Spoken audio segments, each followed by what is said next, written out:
welcome to Locust Grove Elementary School. I'm Mrs. Colline. I'm a fourth grade teacher here at the school. Today is April the 10th and the year is 2014, and I'd like to invite you to attend my lesson today. This lesson comes from Unit 5 of the Common Core curriculum. It's entitled Revolutionaries from the Past, and my lesson today will be a gradual release lesson. I will be having the students learn here at the rug with me in a whole group setting. Some of the different topics that we're going to cover today as a class are based off of the essential question found in the Common Core. The question being, what life lessons can we learn from revolutionaries in fiction and nonfiction? I will specifically be focusing on the nonfiction. I will be using the text for my read aloud from Give Me Liberty, and I will specifically be focusing on George Washington and Patrick Henry from this book. What I'll do first is I will be reading to the students about these individuals in third person, and then each of the students will be provided in a whole group setting a copy of this particular text from this nonfiction literature. The book's called Lived at the Time of the American Revolution, and the purpose is to help the students understand what the pronouns are in third person text going to first person. This text here is written in third person. It's historical text. I'd like the students to be able to speak for and in behalf of each of these revolutionaries. So that's what we'll be covering today.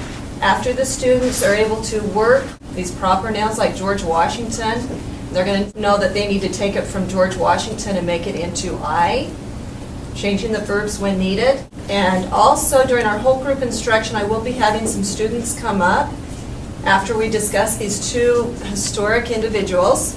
They will be writing down in their own words what they learned from these individuals. After that, I'll be having the students go to their seats, working it as a team. I have the classroom set up as teams. We've got 5 different teams. I have a total of 17 students this year. By the way, this group of students are the on-level students, or approaching on-level, and so I have a flexibility grouped classroom. I'll be having the students work as groups. Each one of them will have a specific revolutionary or several revolutionaries, and they will follow the same procedure that I introduced here at the rug in a whole group setting. They will be taking third person text and changing it to first person text as a team. So if they have questions, they can consult one another and accomplish this task successfully. After they're done working as teams, I will have the team leader go ahead and read the text. Following that, the students in this class, our ultimate goal is, posted here in our writing segment, this guiding question, is how do I write a speech in first person for a famous revolutionary person? And so this is all kind of working together to accomplish both our guiding questions and our essential question. I hope you enjoy this lesson, and the students will be joining me here soon. Thank you. Welcome, students. Today, what I'd like you to do and what I've asked you to do so far is I want you to take kind of like a mini quiz. I'd like you to draw a T-chart, and on the T-chart I'd like you to compare third-person pronouns with first-person pronouns. So I'll give you just a couple minutes to do that. I know that some of you are already prepared. I'm going to be calling on some of you, and I'd like you to tell us what a third-person pronoun is. Let's do third person first, and then after that we move to first person. I'm going to do this really quickly. Ayana, what is a third-person pronoun that we would see in this text? It would be he. Very good. Go ahead and get a marker, and you can write he for us. Adam, what's another third-person pronoun? His, yes. Go ahead and get a marker, and you can write that in the third-person pronoun spot. Let's move to first person. We're just going to have a couple here identifying ones. Jack, what's a first-person pronoun? I. Yes, thank you. Let's go to Drew. Drew, what's another first-person pronoun? My. Good. That's just to give us a start. Let's go ahead and talk more. Let's go to Spencer. What's another first person? Yes, it would be me. Okay, having said that, what we're going to do right now is I'm going to go ahead and read a text to you. They are revolutionaries that we're going to be talking about are going to be George Washington and Patrick Henry.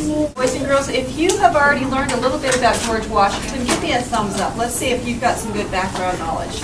I would say most of us in here understand quite a bit about George Washington as a revolutionary. When I ask you the question, what are some life lessons learned from George Washington? You probably can come up with a number of different things you can learn from this great man. Thumbs up if you know anything about Patrick Henry. Thumbs down if you've never heard his name mentioned before in your life. Okay.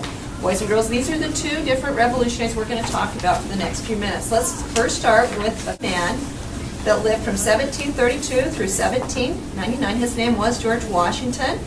From the text that I have here, I'm going to be reading information in third person.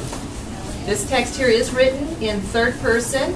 After I read a little bit about him, what I'm going to do is I'm going to call on some of you to come up. I'll help you here a little bit too. We're going to read this. I'll read it to you, and then we'll have a discussion as far as how can we take names and make those names into a first-person pronoun. So that's what we're moving into.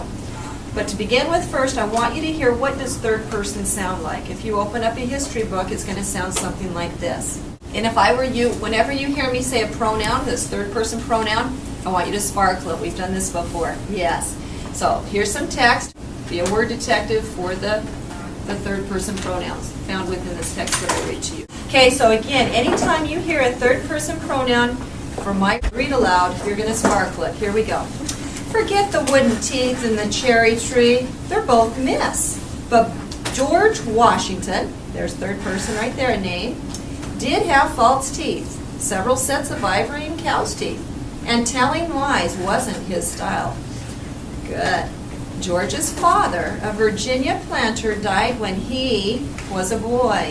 As a teenager, George, and George really isn't a pronoun, but we know that that's an identifier, that it's written in third person. So I told you to sparkle whenever you hear the word. Worked as a surveyor, then inherited his, there we go, his brother's estate, which was called Mount Vernon. Now, on the other hand, let's take a second and learn about Patrick Henry. To study more about Patrick Henry, let's think about this young man here. Who is your famous revolutionary? Thomas Paine. And what did Thomas Paine do? He wrote a book. What was the name of the book? Common Sense. So a year after this man in history, Patrick Henry did something great. And it was followed up a year later with Thomas Paine, who was a great writer and wrote Common Sense. So the two of them worked hand in hand. So a year before your man showed up, on March 23rd, 1775, Patrick Henry met in Richmond, Virginia. He reminded his fellow assemblymen that Massachusetts was under military occupation. The Massachusetts Assembly, like the House of Burgesses, had been dissolved. Boys and girls, when I read his famous words, what kind of pronouns am I going to be talking about? First. Keaton, I like the way you raise your hand. If I'm saying his words, though. Oh, his words first. It's going to go. You're going to hear it now. Switch to first. So my comparison text, I'm going to read the text here. These are his actual words. So anytime you hear him refer to himself as I or me, you're going to sparkle it. This is his famous quote. And he was like this. If you were present, there were eyewitnesses that gave first-hand accounts that he was like this in the church, trying to be very dramatic in expressing these words, because he didn't feel like life wasn't worth living if you were in bondage. He didn't feel like that was right. So Henry cried out, "Is life so dear, or peace so sweet as to be purchased at the price of chains and slavery? Forbid it, Almighty God. I know," there you go, "I know not what course others may take, but as for me, give me liberty, or give me death." Those are his famous words. So boys and girls, anytime you read information that quotes someone, it always is going to move it to first person. I'm going to do the top one. We'll let somebody do the bottom one. This is what we're going to do. We're going to take a marker.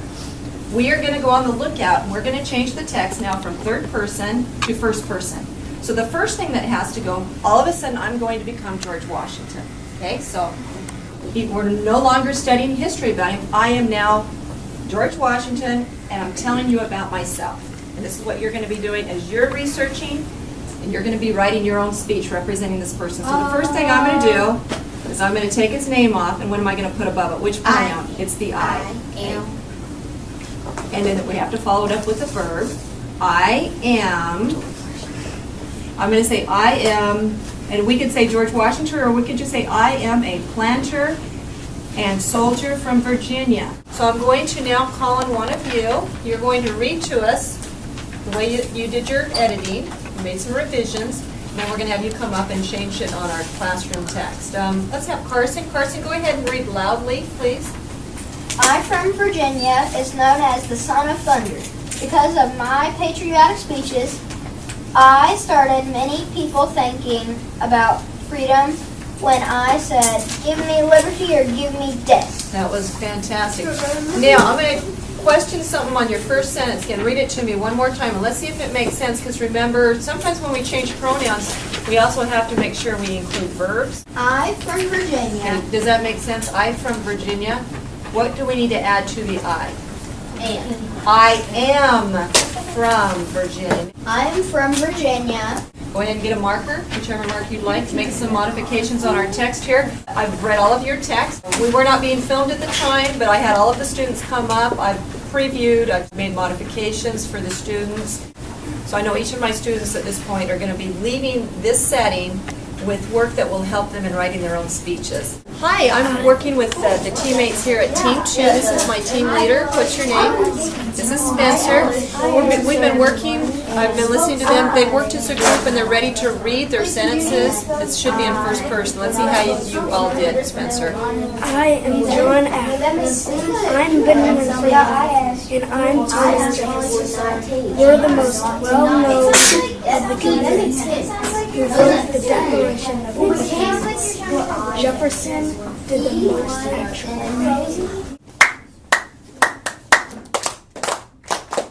Thank you, class. I want to thank each of you teams for working together. I think we've had a successful experience now of taking text that's written in third person and modifying it, making it written in first person. We're now ready to work independently.